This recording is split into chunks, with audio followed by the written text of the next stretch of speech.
आज आपण गुणमूल्यांकनाचे महत्त्व समजून घेणार आहोत. आपण गुणमूल्यांकनाचा अर्थ मागच्या याच्यामध्ये बघितलेला होता.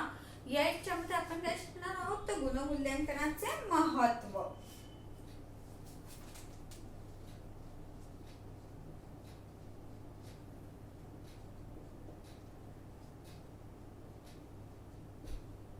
आता गुणमूल्यांकनाचं महत्त्व काय आहे. आपण गुणमूल्यांकन म्हणजे काय बघितलेलं होतं की कर्मचाऱ्यांमध्ये असणारे जे काही गुण आहेत, कर्मचारी जे काही काम करत असतात ते काम करत असताना त्यांच्यामध्ये जे काही कौशल्य असतं, त्यांच्यामध्ये जबाबदारी पेलण्याची जी काही ताकद असते, याचं जे मूल्यांकन केलं जातं त्याला आपण काय म्हणतो गुणमूल्यांकन असं म्हणत असतो.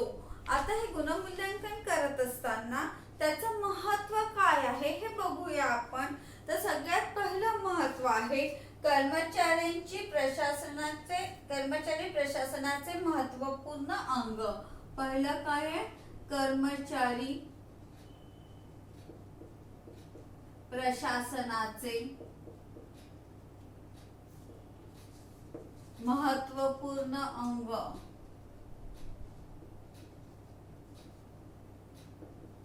म्हणजे काय गुणमूल्यांकन कर्मचारी प्रशासनाचे महत्त्वपूर्ण अंग आहे. म्हणजे काय आहे तर कर्मचाऱ्यांमध्ये त्यांना वेतन वाढ देणे, बढती देणे, पदोन्नती करणे, पदोन्नती करणे इत्यादी अनेक निर्णय कर्मचाऱ्यांबद्दल घेतले जात असतात. म्हणजे काय एखाद्या कर्मचाऱ्याला त्यांनी चांगलं काम केलं असेल तर वेतन वाढ दिल्या जाते, त्यांनी चांगलं काम केलं असेल तर त्याला बढती दिल्या जात असते, त्यांनी खराब काम केलं तर त्याचं डिमोशन केलं जात असतं. आता हे सर्व करत असताना एखाद्या कर्मचाऱ्याची वेतन वाढ करणं, त्याला बढती देणं किंवा त्याचं डिमोशन करणं म्हणजे त्याला पदोन्नती करणं याबाबतचे ज्यावेळेस निर्णय घेतले जात असतात त्यावेळेस गुणमूल्यांकन हे अतिशय महत्त्वाची भूमिका बजावत असतं. एखाद्या व्यक्तीच्या बाबतीत, एखाद्या कर्मचाऱ्याच्या बाबतीत ज्यावेळेस अशा प्रकारचा निर्णय घेण्याची वेळ प्रशासनावर येते त्यावेळेस त्या व्यक्तीचे जर गुणमूल्यांकन योग्य रीतीने केलेले असेल, म्हणजेच त्या व्यक्तीच्या कार्याचा विचार योग्य पद्धतीने केलेला असेल, तिच्या अंगी असलेल्या कौशल्याचा योग्य पद्धतीने विचार केला असेल तर याबाबतचे निर्णय घेणं प्रशासनाला सहजतेने घेता येतात. हे गुणमूल्यांकनाचं महत्त्वाचं सगळ्यात महत्त्वाची अशी बाब आहे असं म्हटलं तरीही चालू शकते. कारण की त्यामुळे प्रशासनाला एक निर्णय घेताना आधार भेटतो. त्यानंतर दुसरं महत्त्वाचं म्हणजे पक्षपात व अन्यायाचे उच्चाटन.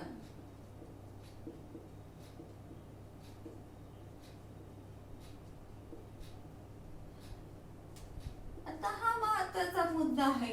ज्यावेळेस आपण बघितलेलं आहे की कर्मचाऱ्यांची बढती करायची असते, त्यांना बढती म्हणजेच काय प्रमोशन द्यायचं असतं, त्यांना वेतन वाढ द्यायची असते, त्यांचं पदोन्नती करायची असते. अशा अनेक गोष्टी ज्यावेळेस करायची वेळ येत असते त्यावेळेस जर गुणमूल्यांकन केलेलं असेल, कर्मचाऱ्यांचं गुणमूल्यांकन करण्याची योग्य पद्धती जर कार्यान्वित असेल तर कर्मचाऱ्यांवर अन्याय होत नाही किंवा प्रशासनाला पक्षपातीपणे निर्णय घेता येत नाही. जसं आपण बघूया की एखाद्या कार्यालयामध्ये अ, ब, क 3 कर्मचारी कार्यरत आहे. आता समजा हा जो ब आहे हा जर प्रशासकीय अधिकाऱ्याच्या जवळचा असेल, प्रशासकीय अधिकाऱ्याच्या जवळचा आहे, हा अ कार्यकुशल आहे आणि क नॉर्मल आहे.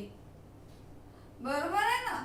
आता ज्या वेळेस एखाद्याचं बढती द्यायची वेळ येते, एखाद्याचं प्रमोशन करण्याची वेळ येते, एखाद्याला वेतन वाढ द्यायची वेळ येते त्यावेळेस काय होतं जर गुणमूल्यांकन योग्य पद्धतीने केलेलं नसेल तर जो अधिकारी आहे तो पक्षपातीपणे निर्णय घेण्याची शक्यता असते. जसं की तो म्हणेल की ब हा योग्य आहे त्याच्यामध्ये कार्यकुशलता आहे, तो सक्षम आहे, निर्णय घेण्याची क्षमता आहे, रिस्क घेण्याची जोखीम स्वीकारण्याची त्याच्यामध्ये हिंमत आहे. अशा अनेक गोष्टी तो ब बद्दल सांगून ब ला प्रमोशन देऊ शकतो किंवा ब ला वेतनवाढ सुद्धा देऊ शकतो. मग अशा वेळेस काय होईल, अवर अन्याय होण्याची शक्यता मोठ्या प्रमाणावर असते, कारण की कोणाच्याही जवळचा नाही आहे. असं होऊ नये म्हणून ज्यावेळेस गुणमूल्यांकन केल्या जातं त्यावेळेस अ, ब आणि क या तिघांचेही ज्यावेळेस गुणमूल्यांकन केल्या जाईल, त्यामुळे अ मध्ये असलेल्या क्वालिटीज, ब मध्ये असलेल्या क्वालिटीज आणि क मध्ये असलेल्या क्वालिटीज या काय होईल, तिघांचेही परस्परांसोबत तुलना केल्या जाईल आणि त्याच्यामध्ये असणारा सगळ्यात जास्त जो कार्यक्षम किंवा सक्षम असेल त्याला वेतनवाढ दिल्या जाईल, त्याला प्रमोशन दिल्या जाईल. गुणमूल्यांकन योग्य पद्धतीने केले जात असल्यामुळे जो प्रशासकीय अधिकारी आहे म्हणजे जो त्यांचा अधिकारी आहे त्याला पक्षपातीपणे निर्णय घेता येणार नाही. जर क मध्ये क्वालिटी नसेल तर ठीक आहे, पण क मध्ये काही विशिष्ट गुण असे असेल की जे वरच्या पदासाठी अत्यंत आवश्यक आहे, बरोबर आहे, ते गुण ब अ मध्ये नसेल आणि ब मध्येही नसतील, परंतु क मात्र वरच्या पदासाठी जे आवश्यक गुण आहे ते या क मध्ये असू शकतात आणि मग क ला प्रमोशन देण्याची काय होईल, शिफारस केल्या जाईल. कारण की कुठल्या पदासाठी आपल्याला त्याला प्रमोशन द्यायचं आहे, त्याला पदोन्नती द्यायची आहे, बढती द्यायची आहे, कुठल्या कार्यासाठी आपण त्याला वेतन वाढ देत आहोत या संबंधीचा निर्णय जेव्हा प्रशासनाला घ्यायचा असतो त्यावेळेस त्याला तीनही कर्मचाऱ्यांची काय करावं लागेल, परस्परांसोबत तुलना करावं लागेल, त्यांच्या गुणमूल्यांकनाचा विचार करून निर्णय घ्यावा लागत असल्यामुळे. आणि हे गुणमूल्यांकन एक काय म्हणू आपण,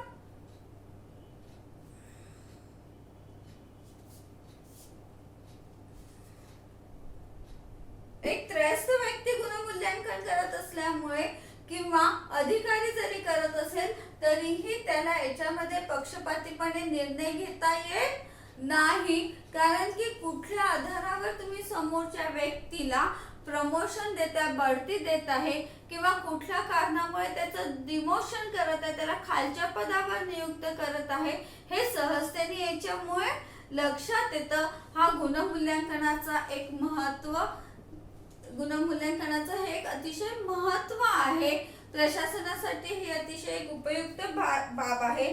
त्याचबरोबर समजा एखाद्या व्यक्तीला असं वाटत असेल की आपल्यावर अन्याय होत आहे तर ती आपली बाजू सुद्धा याच्यामध्ये मांडू शकते, कारण की कर्मचाऱ्यांना गुणमूल्यांकनाच्या आधारे तो स्वतःला सिद्ध करू शकतो की त्याची म्हणजे काही चूक आहे किंवा नाही हे तो सहजतेने सांगू शकतो, असं म्हटलं तरीही चालेल. तिसरं महत्वाचं आहे कामाचे योग्य वाटप.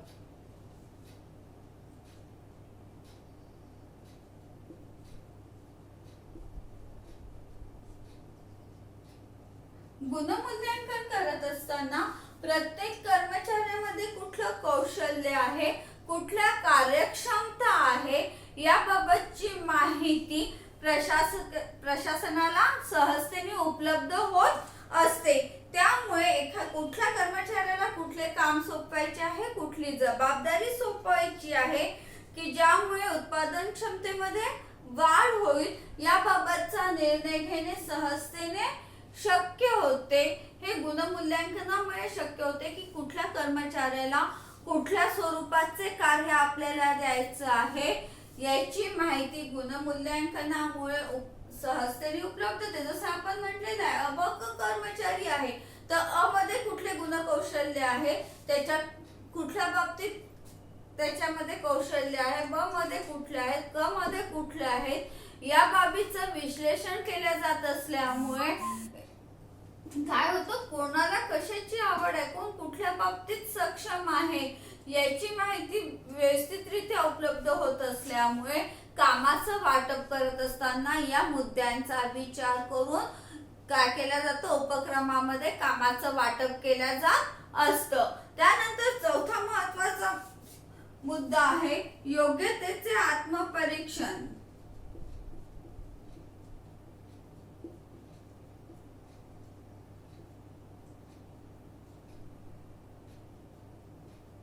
आता योग्यतेचे आत्मपरीक्षण म्हणजे काय? ज्यावेळेस गुणमूल्यांकन केलं जात असतं त्यावेळेस या गुणमूल्यांकनाची माहिती कर्मचाऱ्यांना उपलब्ध होत असते किंवा कर्मचाऱ्यांना कळवलं जात असतं की गुणमूल्यांकन या पद्धतीने केलं गेलेलं आहे. म्हणजे ज्यावेळेस तुलना केल्या जात असते किंवा तेव्हा प्रत्येक कर्मचाऱ्याला स्वतःमधल्या असलेल्या क्वालिटीज, दुसऱ्यांमध्ये असलेल्या क्वालिटीज, दुसऱ्यांमध्ये असलेल्या क्षमता याची माहिती सहजतेने उपलब्ध होत असते. त्यामुळे प्रत्येक कर्मचारी स्वतःमध्ये कुठल्या योग्यता आहे याचा विचार स्वतःच करू शकत असतो. त्यामुळे काय होतं की त्याला स्वतःमध्ये ज्या काही कमतरता असेल, ज्या काही उणिवा त्याच्यामध्ये असेल, या उणिवा त्याच्या सहजतेने लक्षात येतात आणि त्या दूर करण्याचा तो प्रयत्न करत असतो. तो स्वतःचं आत्मपरीक्षण करू शकतो की 3 कर्मचारी आहे आणि आपण क ला आपण काय केलेलं आहे, प्रमोशन दिलेलं आहे. आणि ब ला आपण दिलं नाही. कारण काय आपण काय म्हटलेलं आहे की वरची पोस्ट अशी आहे की त्या पोस्ट साठी आवश्यक असणाऱ्या ज्या काही क्वालिटीज आहे किंवा ज्या काही योग्यता आहे त्या क मध्ये आहे. बरोबर आहे ना? अ मध्ये कुशलता आहे, ब प्रशासकीय अधिकाऱ्याचा नातेवाईक आहे. या दोन्हीही गोष्टी आहे की अ मध्ये पण काहीतरी खूप चांगले गुण आहेत, ब मध्ये पण आहे आणि तो नातेवाईक आहे. परंतु क कसा आहे, तो कुठेही स्वतःचं अस्तित्व दाखवत नाहीये. पण जर गुणमूल्यांकन केलं तर असं लक्षात येतं की क समोर समोर करत नसेल किंवा क स्वतःचं अस्तित्व दाखवत नसेल तरीही क मध्ये असे काही गुण आहे की जे वरच्या पदावर जाण्यासाठी अत्यंत आवश्यक आहे. आणि मग हे गुण त्याच्यामध्ये असल्यामुळे त्याला काय भेटलेली आहे, बढती भेटलेली आहे. मग जर आपण असा विचार केला तर अ आणि ब ला स्वतःचं आत्मपरीक्षण करावं लागेल. म्हणजे आपण कुठे चुकलेलो आहोत, आपण सक्षम असूनही आपल्याला प्रमोशन का नाही भेटलं, आपल्याला बढती का नाही भेटली, आपल्यामध्ये कुठल्या उणिवा आहेत याचा विचार त्यांना करता येऊ शकतो. ते स्वतःचं आत्मपरीक्षण म्हणजे स्वतःच्या चुका स्वतः शोधून त्या दुरुस्त करणं हे त्यांना सहजतेने गुणमूल्यांकनामुळे शक्य होत असतं. जर गुणमूल्यांकन केलं गेलं नाही तर कर्मचाऱ्यांमध्ये एक प्रकारचा गैरसमज निर्माण होऊन काय होईल, त्यांच्यामध्ये असंतोषाची भावना निर्माण होऊ शकेल. एकदम आपण क ला प्रमोशन देऊन टाकलं, अ आणि ब ला दिलंच नाही तर काय होईल, अ आणि ब मध्ये असंतोषाची भावना निर्माण होईल की अ म्हणेल मी तर सक्षम होतो, माझ्यामध्ये क्वालिटीज होत्या, माझ्यामध्ये कार्यकुशलता होती, जबाबदारीची घेण्याची भावना होती आणि तरीही मला दिला नाही. ब नाराज होईल की माझं तर तिथे कुठेतरी एक ओळख होती, त्याचा फायदा मला भेटलेला नाहीये. आणि क जवळ काहीच नसताना क ला मात्र हा फायदा भेटलेला आहे. मग क ला फायदा का भेटलाय याची माहिती या दोघांना होणं अत्यंत आवश्यक आहे की या गुणामुळे आम्ही कचं प्रमोशन केलेलं आहे. कारण ज्यावेळेस तुम्ही एका खालच्या पदावर ना वरच्या पदावर कर्मचाऱ्याची नियुक्ती करत असता त्यावेळेस त्या पदासाठी आवश्यक असणारे सर्व गुण सर्व कर्मचाऱ्यांमध्ये असतीलच असं नाही. परंतु काही गुण असे असतात की ते कर्मचाऱ्यामध्ये जर नसेल तर वरच्या पदावर कार्य करण्यासाठी तो सक्षम ठरत नाही. हे जे काही गुण असेल हे ज्या व्यक्तीमध्ये असेल त्याच व्यक्तीला काय भेटणार आहे, बढती भेटणार आहे, प्रमोशन भेटणार आहे. म्हणून या समोरच्या व्यक्तींना सुद्धा आपल्यामध्ये असलेल्या उणिवा लक्षात येण्यासाठी गुणमूल्यांकन काय करतं, महत्वाची भूमिका बजावत असतं. कर्मचारी स्वतःचं आत्मपरीक्षण सहजतेने करू शकतात. नंतरचा महत्वाचा मुद्दा आहे व्यवस्थापन आणि कामगार यांच्यात सलोख्याचे संबंध प्रस्थापित होतात. हा एक महत्वाचा मुद्दा आहे. व्यवस्थापक आणि कामगार यांच्यामध्ये सलोख्याचे संबंध प्रस्थापित होतात.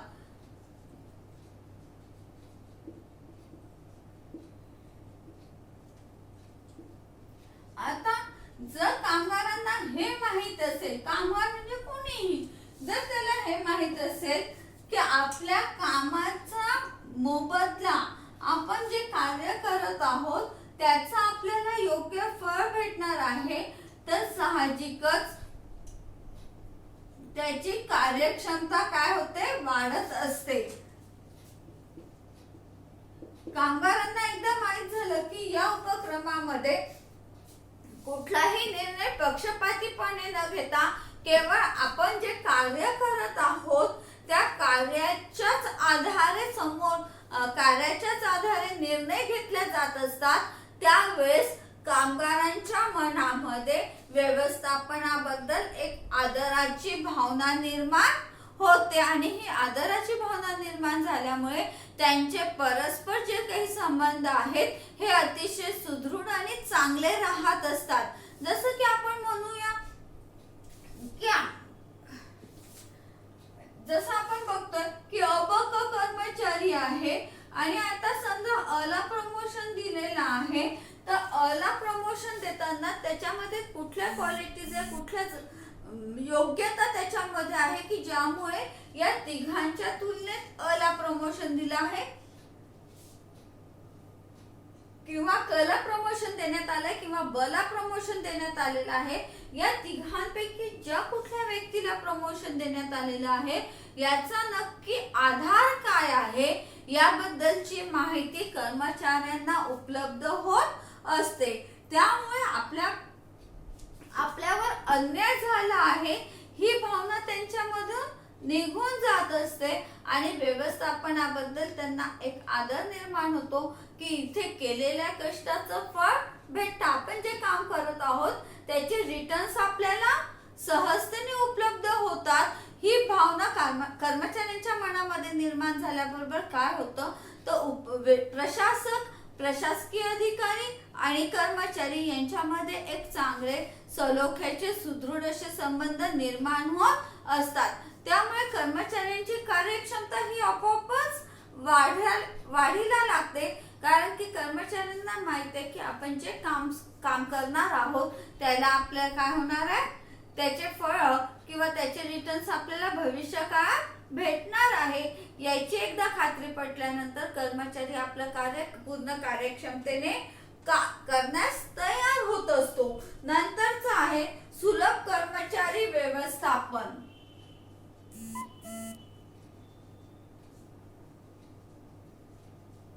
सुलभ कर्मचारी व्यवस्थापन. गुणमूल्यांकनामुळे कर्मचाऱ्यांना कोणता कर्मचारी कुठल्या कामासाठी योग्य आहे याची माहिती प्रशासनाजवळ सहजतेने उपलब्ध होत असते. प्रशासनाजवळ प्रत्येक कर्मचाऱ्याच्या कौशल्याची, त्याच्यामध्ये असलेल्या उणिवांची, त्याच्यामध्ये असलेल्या गुणवत्तेची माहिती गुणमूल्यांकनामुळे सहजतेने उपलब्ध होत असते. त्यामुळे ज्यावेळेस कामाचं वाटप केलं जातं त्यावेळेस या गोष्टीचा विचार करूनच कर्मचाऱ्यांना कामाचं वाटप केल्या गेल्यामुळे कर्मचारी वर्गामध्ये असंतोष निर्माण होत नाही, तर आपल्या योग्यतेचे काम आपल्याला मिळत असल्यामुळे काय होतं, कर्मचाऱ्यांचं व्यवस्थापन करणं किंवा कर्मचाऱ्यांना काय म्हणू आपण हाताळणं हे व्यवस्थापन समितीला सहजतेने शक्य होतं. याच्यामध्ये ज्या कर्मचाऱ्याला आपल्या योग्यतेचं काम मिळालेलं असतं तो कर्मचारी जास्त कार्यकुशलतेने आपलं कार्य करत असतो. नंतर आपण बघूया आता गुणमूल्यांकनाच्या पद्धती. सगळ्यात पहिली पद्धत आहे तुलना पद्धत. आता आपण काय बघणार आहोत, गुणमूल्यांकनाच्या पद्धती.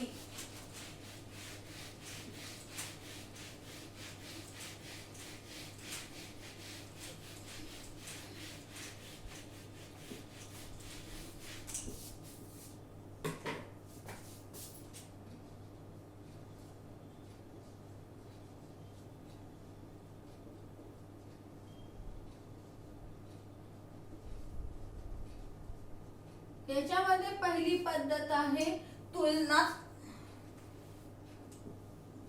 पद्धत. या पद्धती याच्यामध्ये कर्मचाऱ्यांची परस्परांसोबत काय केल्या जात असते, तुलना केल्या जात असते. म्हणजेच तुलना म्हणजे या पद्धतीमध्ये आपण असं म्हणूया की वेगवेगळे 5 स्तर असतात. 1 2 3 4 5 स्तर असतात. याच्यामध्ये आपण असं म्हणू, काय म्हणता येईल त्याला आपण,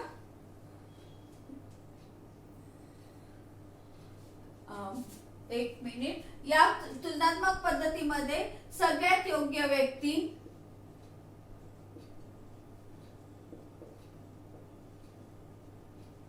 त्याच्यानंतर कमी, त्याच्यानंतर त्याच्यापेक्षा कमी, त्याच्यापेक्षा कमी, त्याच्यापेक्षा कमी असे काय केल्या जातात, 5 गट पाडल्या जातात की एक सगळ्यात योग्य व्यक्ती कुठली आहे, त्याच्यापेक्षा कमी योग्यता कोणाची आहे, त्याच्यापेक्षा कमी योग्यता कोणाची आहे, त्याच्यापेक्षा असे 5 स्तर काय केल्या जातात, निश्चित केल्या जात असतात. हे 5 स्तर निश्चित केल्यानंतर इतर कर्मचाऱ्यांची या 5 स्तरामध्ये काय केल्या जाते, तुलना केल्या जाते आणि त्यानुसार त्यांची विभागणी केल्या जात असते. जसं आपण म्हणू सगळ्यात योग्य व्यक्ती आहे, त्याच्यापेक्षा कमी आहे, त्याच्यापेक्षा कमी आहे, त्याच्यापेक्षा कमी आहे. आता समजा आपण अ व्यक्ती घेतली तर अ व्यक्ती, मग या सगळ्यात तिचं याच्यासोबतही तुलना केल्या जाईल, याच्यासोबत केल्यानंतर याच्यासोबत, याच्यासोबत, याच्यासोबत, याच्यासोबत, बरोबर आहे ना. मग अ ही व्यक्ती कुठे बसते, तर 3 नंबरवर बसत आहे. कदाचित ब व्यक्ती इथे बसेल, ड व्यक्ती इथे बसेल, क इथे बसेल. अशा पद्धतीने काय केल्या जातं, व्यक्तीचं गुणमूल्यांकन केल्या जात असतं. म्हणजे पहिल्यांदा 5 स्तर ठरवून घेतलेले आहे, एक सगळ्यात योग्य, त्याच्यापेक्षा कमी, त्याच्यापेक्षा कमी, त्याच्यापेक्षा कमी. आणि त्यानंतर एकदा हे स्तर निश्चित केल्यानंतर त्याच्यामध्ये कुठले कौशल्य, गुणमूल्य कुठली योग्यता आहे, कुठल्या जबाबदाऱ्या घेण्याची पात्रता आहे, रिस्क घेण्याची पात्रता किती आहे, हे सर्व या 5च्या मध्ये निश्चित केल्या जातं. आणि त्यानंतर कर्मचारी या 5 पैकी कुठल्या स्तरामध्ये बसतो हे निश्चित केल्या जात असतं. म्हणजे या प्रत्येक स्तरासोबत त्याची तुलना होईल आणि तो ज्याच्यामध्ये बसत असेल त्याच्यात त्या कर्मचाऱ्याचं गुणमूल्यांकन केल्या जातं. इथे काय 5 स्तरांसोबत कर्मचाऱ्यांची तुलना होत असल्यामुळे या पद्धतीला आपण तुलना पद्धती असं म्हटलेलं आहे. त्यानंतरची पद्धत आहे सर्वकष प्रमाण पद्धती. दुसरी पद्धत आहे सर्वकष प्रमाण पद्धती.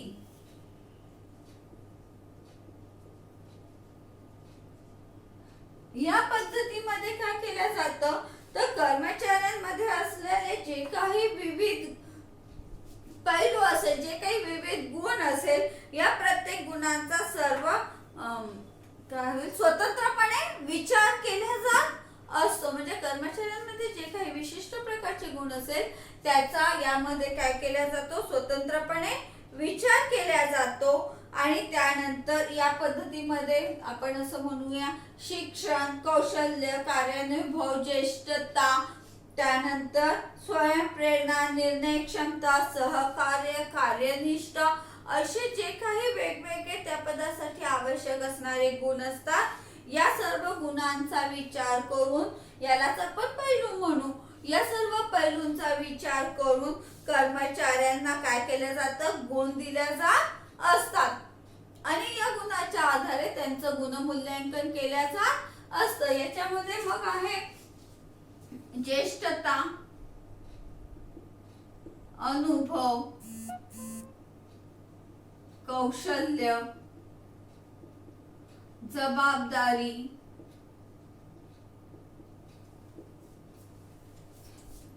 स्वयंप्रेरणा, निर्णय क्षमता अशा अनेक प्रकारच्या गुणांचा विचार करून गुणमूल्यांकन केल्या जात असतं. विशिष्ट पदासाठी जे काही गुणांची कौशल्याची आवश्यकता असते, योग्यतेची आवश्यकता असतात. त्या सर्व योग्यतेचा आधार घेऊन त्या आधाराच्या आधारे प्रत्येक कर्मचाऱ्याला काय केलं जातं, प्रत्येक कर्मचाऱ्यांचं गुणमूल्यांकन केल्या जात असतं. यामध्ये कर्मचाऱ्यांमध्ये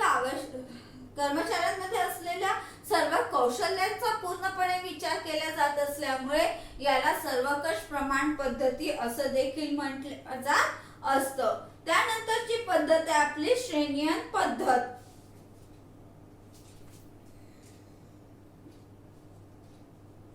या पद्धतीमध्ये वरिष्ठ कर्मचाऱ्यापासून तर कनिष्ठ कर्मचाऱ्यापर्यंत प्रत्येक उपक्रमातील प्रत्येक व्यक्तीचं श्रेणी निश्चित केल्या जात असते. यासाठी कर्मचाऱ्यांना काही निश्चित श्रेणी निश्चित केलेल्या असतात. त्याच्यामध्ये सर्वश्रेष्ठ, सर्वात चांगली, साधारण, सर्वसाधारण, वाईट, सामान्य, अतिसामान्य अशा श्रेण्या निश्चित केल्या जात असतात. आणि मग कर्मचाऱ्यांना या श्रेण्यांनुसार काय केलं जातं, गुणमूल्यांकन केल्या जात असतं. जसं आपण म्हटलेलं आहे की तुलना पद्धतीमध्ये काय केले जाते, सर्वात चांगलं, त्याच्यानंतर कमीच उतरती काळ आणलेली आहे. त्याच पद्धतीने श्रेणीयन पद्धतीत सुद्धा सर्वोत्कृष्ट, मग उत्कृष्ट, मग सर्वात चांगलं, मग चांगलं, मग सर्वसाधारण, मग अतिसर्वसाधारण, सामान्य, अतिसामान्य अशा पद्धतीने काय केलेलं आहे, वरपासून खालपर्यंत श्रेणी निश्चित केलेली आहे. त्यानंतर कर्मचाऱ्यांना त्या श्रेणीसोबत कर्मचाऱ्यांची तुलना करून त्यांना त्या श्रेणीनुसार काय केलं जातं, गुणमूल्यांकन केल्या जात असतं. त्यामुळे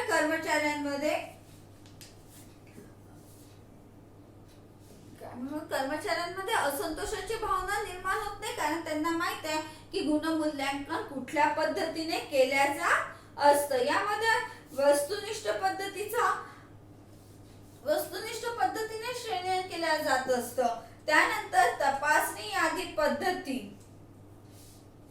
सर्वसाधारणपणे या पद्धतीचा वापर किंवा या पद्धतीचा उपयोग कर्मचाऱ्यांच्या बढतीसाठी, वेतनवाढीसाठी, पदोन्नतीसाठी या पद्धतीचा थोड्याफार प्रमाणात तरी प्रत्येक ह्याच्यात विचार केला जात असतो.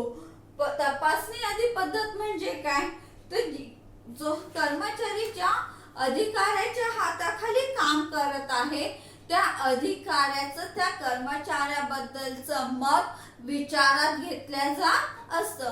हे मत विचारात घेत असताना अधिकाऱ्याला पक्षपातीपणे निर्णय घेता येऊ नये, त्यांनी कर्मचाऱ्यांचं अचूक मूल्यमापन करावं. यासाठी त्या अधिकाऱ्याला एक प्रश्नावली दिल्या जात असते. त्याला काही प्रश्न विचारलेले असतात आणि या प्रश्नाची त्याला फक्त हो किंवा नाही किंवा प्लस आणि मायनस या दोनच याच्यामध्ये उत्तर द्यावी लागतात. जसं आपण बघतो आपण की कर्मचारी योग्य आहे का, कर्मचारी कार्यक्षम आहे का असं म्हणू,